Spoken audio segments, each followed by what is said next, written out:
ഇത്തവണത്തെ ലോക്സഭാ തെരഞ്ഞെടുപ്പിലെ വിജയത്തോടെ ബി.ജെ.പി. നേതൃത്വത്തിലുള്ള എൻ.ഡി.എ. സർക്കാർ അധികാരത്തിലെത്തി. എന്നാൽ ഒട്ടും തിളക്കമില്ലാത്ത വിജയമാണ് ഇത്തവണ എൻ.ഡി.എ. സ്വന്തമാക്കിയിരിക്കുന്നത്.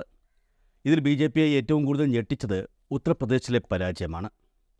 രാമക്ഷേത്രത്തിന്റെ പേരിൽ വർഷങ്ങളായി വോട്ട് പിടിച്ചുകൊണ്ടിരിക്കുന്ന ബി.ജെ.പിക്ക് ആ രാമക്ഷേത്രത്തിന്റെ നിർമ്മാണത്തിനു ശേഷം നടന്ന തിരഞ്ഞെടുപ്പിൽ വലിയ പരാജയം നേരിട്ടത് എല്ലാവരെയും അത്ഭുതപ്പെടുത്തിയിരുന്നു. ബി.ജെ.പി. പ്രവർത്തകരെ സംബന്ധിച്ച് അത് ഞെട്ടിച്ചിരുന്നു. എന്തുകൊണ്ട് ബി.ജെ.പി. തോറ്റു എന്നുള്ളതിന് ഒറ്റ വാക്കിൽ ഉത്തരം പറഞ്ഞാൽ കയ്യിലിരിപ്പ് എന്ന് മാത്രമാണ്. സാധാരണക്കാരൻ്റെ ആവശ്യങ്ങളെ വിസ്മരിച്ചുകൊണ്ട് മതവും ജാതിയും ദൈവവും മാത്രം ഉയർത്തിക്കാട്ടി വോട്ട് തേടുക എന്ന പരമ്പരാഗത രീതിയിൽ നിന്ന് ബി.ജെ.പി. മാറാൻ ശ്രമിക്കണമെന്ന സൂചന കൂടിയാണ് ഈ തെരഞ്ഞെടുപ്പിലൂടെ ജനങ്ങൾ ബി.ജെ.പിക്ക് നൽകിയത്. തുടർഭരണത്തിലൂടെ സംസ്ഥാനം ഭരിക്കുന്ന ബി.ജെ.പിക്ക് ലോക്സഭാ തിരഞ്ഞെടുപ്പിൽ വലിയ മുന്നേറ്റമുണ്ടാക്കാൻ കഴിഞ്ഞില്ല എന്നുള്ളത് വലിയ ചർച്ചകൾക്കു തന്നെയാണ് വഴിവച്ചിരിക്കുന്നത്. ലോക്സഭാ തെരഞ്ഞെടുപ്പിൽ സംസ്ഥാനത്ത് ആകെയുള്ള 80 സീറ്റുകളിൽ 37 അഖിലേഷ് യാദവിൻ്റെ നേതൃത്വത്തിലുള്ള സമാജ്വാദി പാർട്ടിയാണ് നേടിയിരിക്കുന്നത്. അതേസമയം ബി.ജെ.പിക്ക് 33 സീറ്റുകൾ മാത്രമാണ് നേടാനായത്. കോൺഗ്രസിന് 6 സീറ്റും ആർ.എൽ.ഡിക്ക് 2 സീറ്റും ആസാദ് സമാജ് പാർട്ടിക്ക് അപ്നാദളിനും ഓരോ സീറ്റും ലഭിച്ചു. അതേസമയം മായാവതിയുടെ പാർട്ടിയായ ബി.എസ്.പിക്ക് ഉത്തർപ്രദേശിൽ ഒരു സീറ്റ് പോലും നേടാൻ കഴിഞ്ഞതുമില്ല. പക്ഷേ ഇവിടെ മായാവതിയുടെ പാർട്ടിക്കുണ്ടായ പരാജയത്തെക്കാൾ ഏറ്റവും കൂടുതൽ ചർച്ചയായത് ബി.ജെ.പിക്ക് സംഭവിച്ച സീറ്റ് കുറവ് തന്നെയാണ്.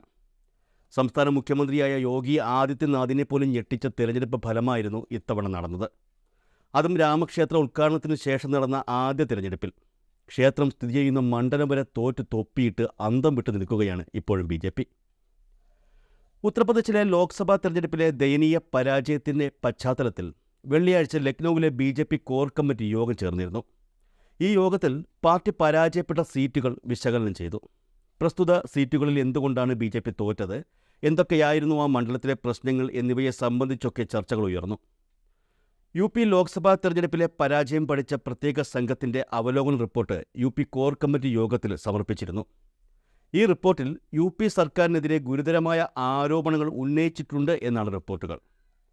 ഭരണകൂടം പൊതുജനങ്ങളോടും തൊഴിലാളികളോടും പെരുമാറിയ രീതിയും ഉദ്യോഗസ്ഥരുടെ ആഭ്യന്തര കൊലപാതകങ്ങളും ഈ റിപ്പോർട്ടിൽ പരാമർശിച്ചിട്ടുണ്ട് എന്നാണ് സൂചനകൾ. ലോക്സഭാ തെരഞ്ഞെടുപ്പിലെ പരാജയം വിലയിരുത്തുന്ന ബി.ജെ.പിയുടെ പ്രത്യേക സംഘമാണ് സംസ്ഥാന നേതൃത്വത്തിന് വിശദമായ റിപ്പോർട്ട് സമർപ്പിച്ചത്. തോൽവിയുടെ പല കാരണങ്ങളും ഈ റിപ്പോർട്ടിൽ എണ്ണി പറഞ്ഞിട്ടുണ്ട്. അതിലേറ്റവും കൂടുതൽ ശ്രദ്ധേയമായ സംഗതി എന്താണെന്ന് ചോദിച്ചാൽ, റിപ്പോർട്ടിൽ പറഞ്ഞിരിക്കുന്നത് തോൽവിയുടെ പ്രധാന കാരണം സംസ്ഥാനത്തെ എം.എൽ.എമാരുടെ അനാസ്ഥയാണ് എന്നുള്ളതാണ്. ബി.ജെ.പി. എം.എൽ.എമാർ അധികാരഭ്രമത്തിൽ മതിമറന്ന് ജനങ്ങളെയും അവരുടെ ആവശ്യങ്ങളെയും മറന്നു എന്നുള്ളതാണ് പ്രധാനമായും ഉരുത്തിരിഞ്ഞു വന്നിട്ടുള്ള സംഗതി. നിയമസഭകളിൽ ബി.ജെ.പി. എം.എൽ.എമാർ നിഷ്ക്രിയരായിരുന്നു എന്നും ഇവരുടെ ഈ നിഷ്ക്രിയത്വമാണ് പാർട്ടിക്ക് നഷ്ടമുണ്ടാക്കിയതെന്നും റിപ്പോർട്ട് ചൂണ്ടിക്കാണിക്കുന്നുണ്ട്. ഇത് മാത്രമല്ല, നിരവധി എം.എൽ.എമാർ അവരവരുടെ പ്രദേശത്തെ ലോക്സഭാ സ്ഥാനാർത്ഥികൾക്ക് എതിരായിരുന്നു എന്നുള്ളതും എടുത്തു പറയേണ്ട വസ്തുതയാണ്. ഈ സീറ്റുകളിലെ ചേരിപ്പോരും ബി.ജെ.പിക്ക് നഷ്ടമുണ്ടാക്കിയെന്നാണ് റിപ്പോർട്ടിൽ പറയുന്നത്.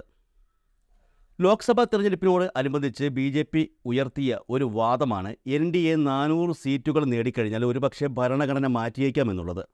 ഈ വാദം വലിയ രീതിയിലാണ് ബി.ജെ.പി. തിരിച്ചടിച്ചത്. ഈ വിഷയത്തിൽ പട്ടികജാതി വോട്ടർമാർ ഭിന്നിച്ചുവെന്നാണ് റിപ്പോർട്ടുകൾ. ഒ.ബി.സി. വോട്ടുകൾ ചിതറുകയും ചെയ്തു. ദയനീയ പരാജയമാണ് ബി.ജെ.പി. ഉത്തർപ്രദേശിൽ നിന്ന് ഏറ്റുവാങ്ങിയതെന്ന് റിപ്പോർട്ട് ചൂണ്ടിക്കാട്ടുന്നു. പ്രധാനമായും ബി.ജെ.പിയുടെ അഭിമാനം മുഖം എന്ന് കരുതിയിരുന്ന അയോധ്യ ഉൾപ്പെടുന്ന ഫൈസാബാദ് ലോക്സഭാ മണ്ഡലത്തിൽ ദയനീയ പരാജയമാണ് ബി.ജെ.പിക്ക് സംഭവിച്ചത്. കാലങ്ങളായി രാമക്ഷേത്രത്തിൻ്റെ പേരിൽ വോട്ട് പിടിച്ചുകൊണ്ടിരുന്ന ബി.ജെ.പിക്ക് ആ രാമക്ഷേത്രം യാഥാർത്ഥ്യമായതിനു ശേഷം അതിൻ്റെ പേരിൽ തോൽവി ഏറ്റുവാങ്ങേണ്ടി വന്നു എന്നുള്ളതാണ് വസ്തുത. ഉത്തർപ്രദേശിലെ മറ്റ് ഏത് തോൽവിയേക്കാളും ഏറ്റവും കൂടുതൽ ആഘാതം സമ്മാനിച്ചത് ഫൈസാബാദ് മണ്ഡലത്തിൽ സംഭവിച്ച ആ തോൽവി തന്നെയാണ്. ഒരു രാജ്യത്തിൻ്റെ ഭരണഘടന ഞങ്ങൾ മാറ്റി എഴുതുമെന്നൊക്കെ അധികാരത്തിലിരിക്കുന്ന ഒരു രാഷ്ട്രീയ പാർട്ടി പറയുമ്പോൾ അതിൻ്റെ ആഘാതം എത്രത്തോളമാണെന്ന് അവർ ചിന്തിച്ചിരിക്കില്ല. കാരണം ആ സമയം അവർ അധികാരത്തിലിരിക്കുകയാണല്ലോ. ഈ അധികാരത്തിൽ നിന്ന് ഒരിക്കലും അവർ താഴെ ഇറങ്ങാൻ സാധിക്കില്ല എന്നായിരിക്കും ഒരുപക്ഷെ കരുതിയിട്ടുണ്ടാവുക. ഈ ചിന്തയ്ക്ക് ലഭിച്ച ഏറ്റവും വലിയ അടിയാണ് ഉത്തർപ്രദേശിലെ തെരഞ്ഞെടുപ്പ് ഫലം. മതത്തിൻ്റെ പേരിലും ദൈവത്തിൻ്റെ പേരിലുമൊക്കെ വോട്ട് പിടിച്ച് വീണ്ടും അധികാരത്തിലെത്താമെന്ന് കരുതിയ ബി.ജെ.പിക്ക് ഇതോടുകൂടി ഒരു കാര്യം മനസ്സിലായി. ഒരു കയറ്റം ഉണ്ടായാൽ ഒരു ഇറക്കവും ഉണ്ടെന്ന്. ഭരണഘടന മാറ്റും എന്ന് പ്രഖ്യാപിച്ച ബി.ജെ.പി. ആ പ്രഖ്യാപനം കൊണ്ട് എന്താണ് നേടിയതെന്ന് ചോദിച്ചാൽ അത് തോൽവിയാണെന്ന് തന്നെ പറയാം.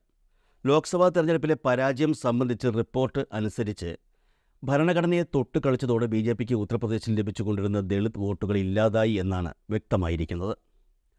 മാത്രമല്ല ഉദ്യോഗസ്ഥരോടും ജനപ്രതിനിധികളോടും ഇങ്ങ് താഴെത്തട്ടിലുള്ള സാധാരണക്കാരായ പ്രവർത്തകർക്കുണ്ടായ അതൃപ്തി വളരെ ഭീകരമാണ്. ഈ അതൃപ്തിയാണ് BJPക്ക് എതിരായി വോട്ട് കുറയാൻ കാരണമായ മറ്റൊരു ഘടകം.